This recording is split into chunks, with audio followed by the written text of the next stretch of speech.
This is the Atlanta Cyclorama. Sure, you've heard of it. It was once at Grant Park, but now it's housed in the Atlanta History Center in Buckhead.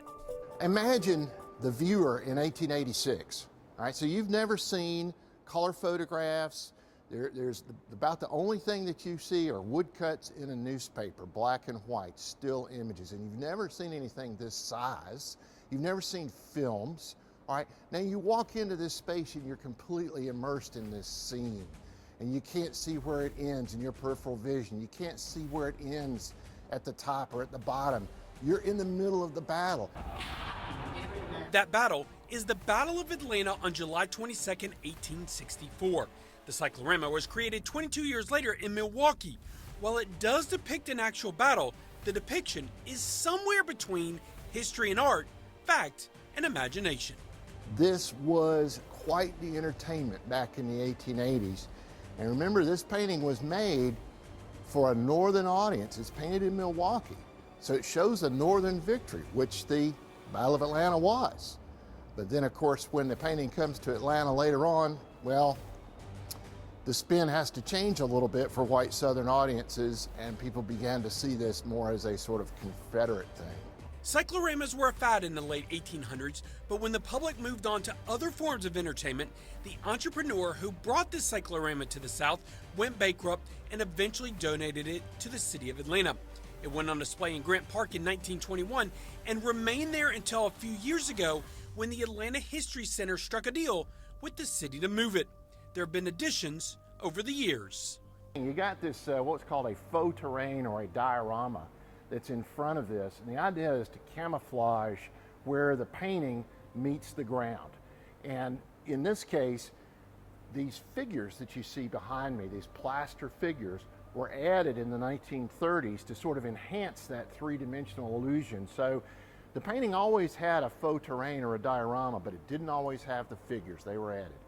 A few years later, this movie star was added. Clark Gable and Vivian Leigh visited the Cyclorama at the behest of the mayor of Atlanta, and Clark Gable supposedly said, hey, this is all great except for one thing, and I'm not in the painting. So the mayor did the next best thing. He had Clark Gable sculpted as one of the little figurines and put him on the diorama as a dead Union soldier. What else is in the painting? There's actually only one African-American figure in this painting, and it's a man on a horse that appears in the background, and the artist never told us why he's there or what his function is. But given what else we know about the painting, I think it's likely that the artists who were, playing to a northern audience, they wanted to have some little nod to one of the big parts of the Union cause, which was emancipation. This scene showing a Union soldier offering water to a Confederate soldier represents camaraderie, while this is Blackjack Logan, a Northern general.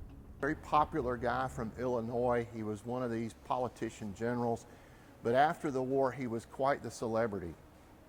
He was one of the founders of the Grand Army of the Republic, which was the Union Veterans Organization. He was a driving force behind Memorial Day, which we still mark in May. And so he gave celebrity star power to this painting. So you want to entertain your audiences, make sure you put some heroes in. There is not a woman in the painting. While an urban legend indicated this was one wearing a red skirt, turns out it's a soldier leaning up against a shack with a red blanket waiting on a surgeon. But this right here is a piece of entertainment and Civil War history.